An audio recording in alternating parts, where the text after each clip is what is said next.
Hi, CAD community. Welcome to our CAD Chat series. I'm Lindsay Eklund, fifth year architecture student, and we're here today with Chris and Lara Deam. Chris owns his own design firm, and Lara is the founder of Dwell magazine. So thank you guys so much for being here today.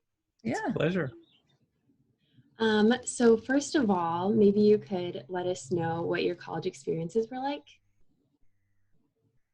Well, I went to Miami of Ohio as a school about 15,000, similar size, I think, to Cal Poly.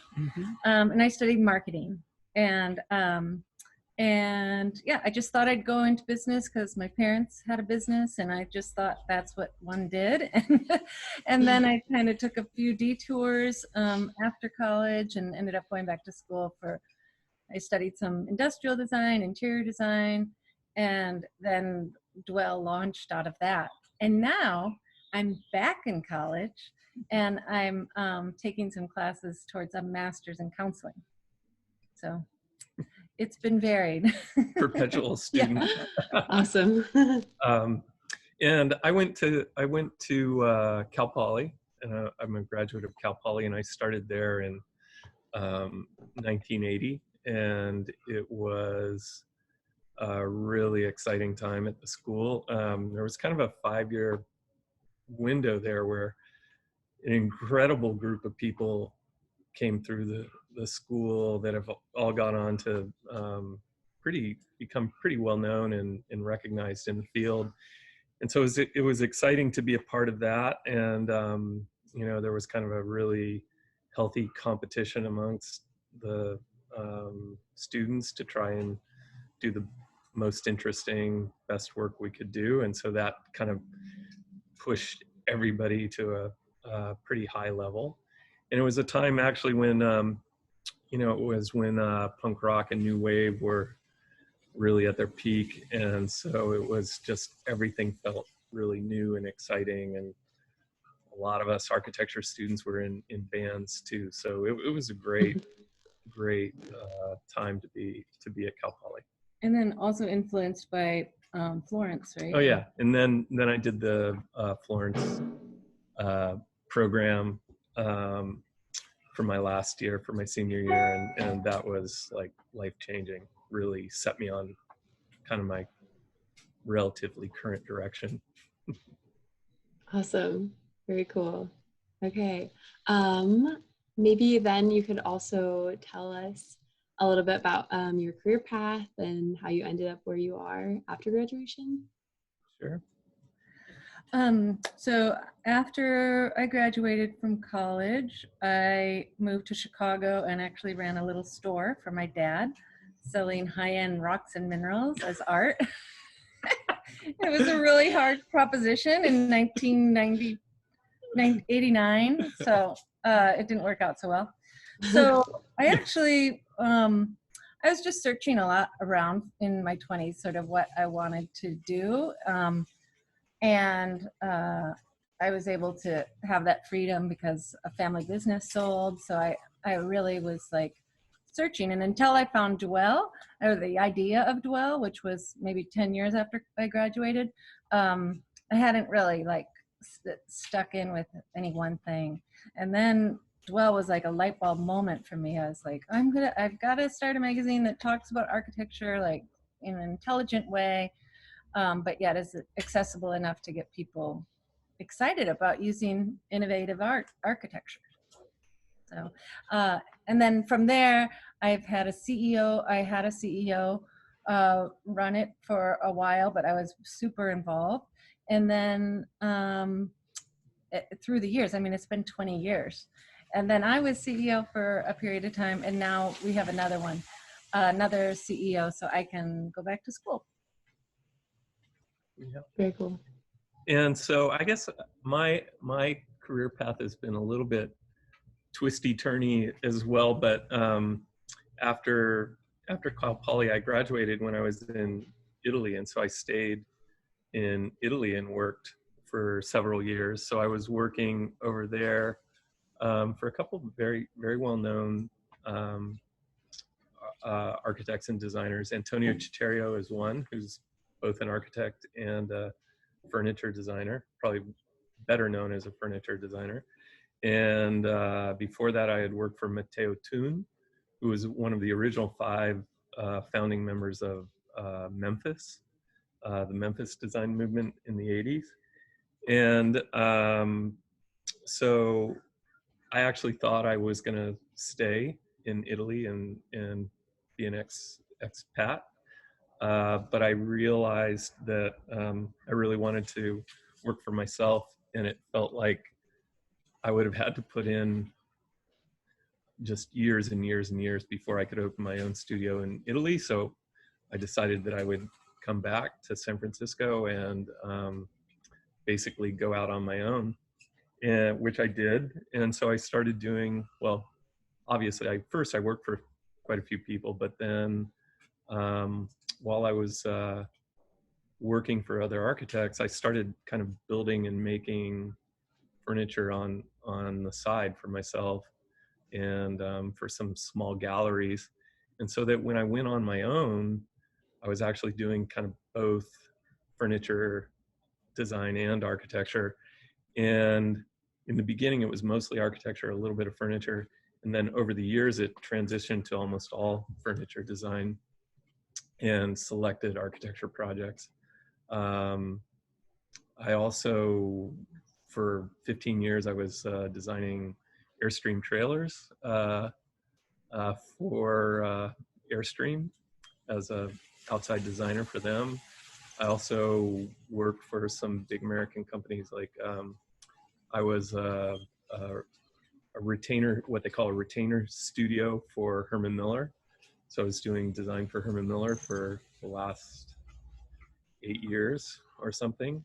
Then I've done projects with Lara and Dwell. I designed a line of products for Target. I've done a line of tiles for Heath Ceramics. We're doing another line of tiles right now for another company. We've done a lot, so I've been doing a lot of things, but then 3 years ago, I got a little bit fed up and I closed my studio and I built a shop, and I've gone back to physically making and doing more kind of design art, I might call it. So it's non-commercial. It's a little bit more, it's kind of a design critique or a critique on design, and a little more conceptually based, and not worried about having clients or producing for money right now. So that's kind of a luxury. That's awesome. It's so cool that both of you have tried so many different things and gone through so many different routes. I think there's so much pressure for grads to like decide where their whole life is going right now. And I just think it's really great that you guys are a good example of, you can just try different things, have a shop, Yeah. build some furniture for a while, live in Italy. Yeah, that's awesome. I'm wondering if there was like a key experience or person that was shaping your goals or your work that you've done in your lives. Go ahead. I hadn't thought of this. I guess when I was in school, I was really inspired by the Charles and Ray Eames, and less so by the design itself, which is beyond reproach, obviously, but more because I really like that they were a couple and that they seemed to be like embodying a lifestyle and a pursuit in everything they did that was so interesting. They did film and furniture and architecture and exhibit design. And so that was really kind of what I wanted. So that was, they were an important model for me to hold up. And I'm so happy that, Lara and I have shared interests and are able to kind of navigate the design world together. It's been great. But as far as like a singular influence, I think being in the Italy program and living in Italy and going through that program and then staying and living there was absolutely influential to me. It was, I feel like I kind of knew how to design coming out of Cal Poly, but I say that I went to Italy, and I learned how to live there, just kind of like just to enjoy the small things and the different pace and quality, and just really think of design in a totality instead of just as an object.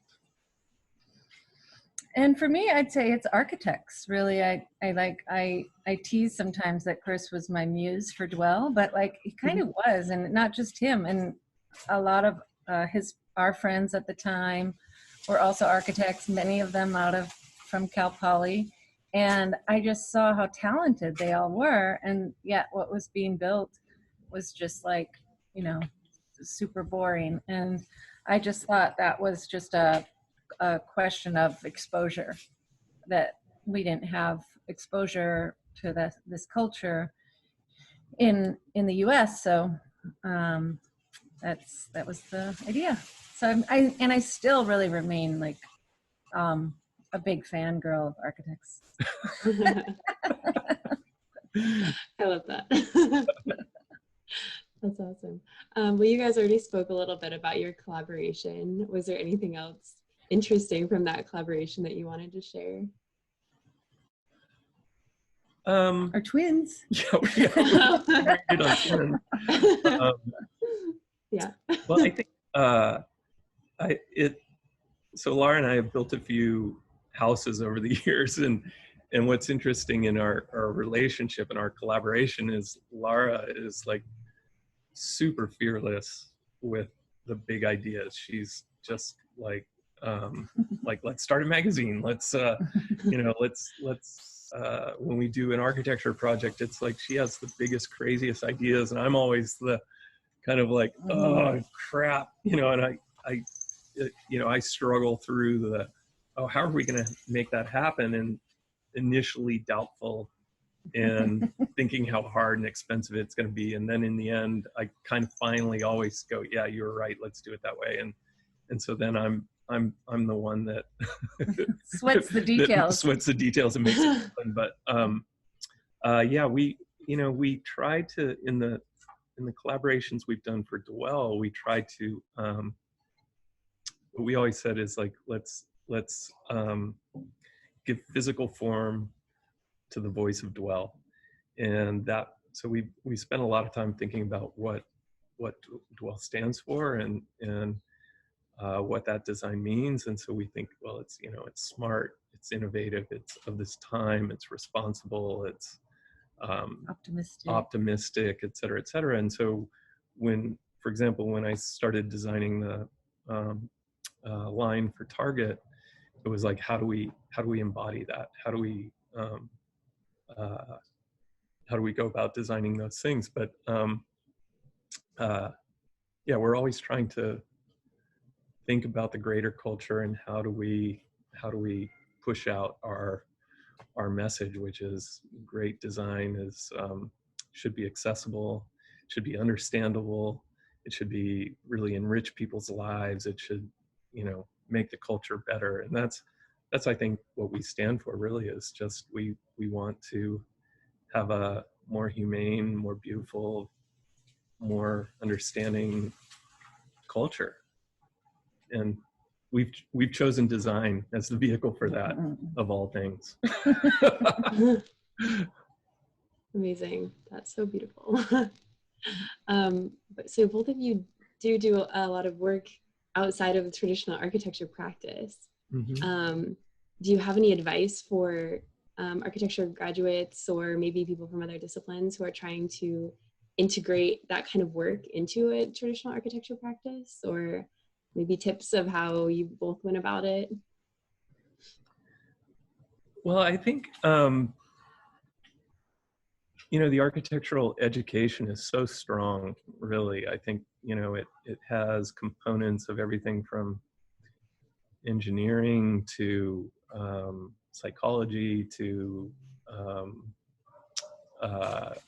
aesthetics to and that by going through the program, you've probably learned how to make things, learned how to think about complex problems and come up with simple solutions to intractable issues. So I think that architecture education really sets people up in a really nice way to explore other things. I can really only talk to my path, but you know, if people are interested in something other than architecture to enhance it or go a different direction, I would say start doing it as your side gig, you know, and like me, eventually it kind of becomes your main gig. But you don't have to drop everything and quit your job and go in 100%. You can just kind of experiment a while until something sticks and works, and you find out, oh, actually this is what's really interesting to me and I can make it work. So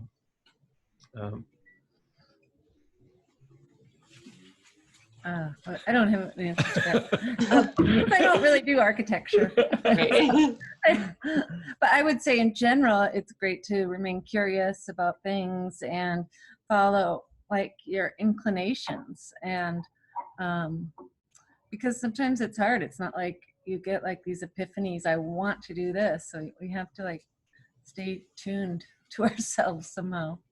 Okay, well, thank you both for being here today. That was really insightful and I think really helpful for everybody that tunes in. Great.